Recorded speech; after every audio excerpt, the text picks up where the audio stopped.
In international news, a tribal militia of 25,000 men known as the White Army is marching toward a contested capital city in South Sudan, dimming hopes of a ceasefire. South Sudan's vice president visited a military hospital today, saying the government is trying to put an end to nearly 2 weeks of fighting with rebels. More than 1,000 people have died, and as Michael Couture reports, tens of thousands are trying to flee the violence. South Sudan is the youngest nation in the world, but a week and a half of fighting is bringing the fledgling country to the edge of collapse. Violent clashes started in mid-December, and the death toll has risen past 1,000.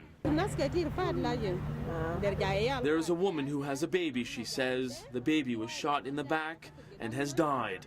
On top of the rising death toll, it's believed 120,000 people have been displaced because of the violence. Our property has been destroyed by that war. We left all the things. We come with nothing here because to run from the danger. Citizens are caught in the middle of a bitter battle pitting the current president Salva Kiir against the former vice president Riek Machar. Now, what began as a power struggle between two long-term rivals within the ruling party now resembles a complex ethnic conflict, and the violence is escalating quicker than anyone had anticipated. The speed, the gravity, and the scale, I think nobody would have expected. African leaders from Kenya and Ethiopia are trying to help broker a peace deal, and on Friday, both sides agreed to a ceasefire. Still, Canada has decided to remove all diplomats from the region.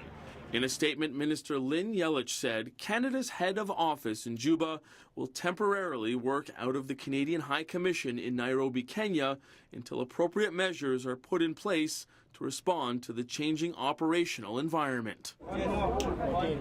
Camps set up just outside the capital city of Juba struggle to meet demand of those fleeing the violence. The World Food Program continues to feed and hand out essentials to the thousands who are now displaced. Meantime, South Sudanese people are pleading with both sides to stop the fighting. We need this country to develop, not to just be like this. Because if it continue like this, I think there will be no future of this country. Many fear after decades of a brutal war of independence fought against Sudan, the fledgling country will sink into a similar battle despite being a sovereign nation. Michael Couture, Global News, Ottawa.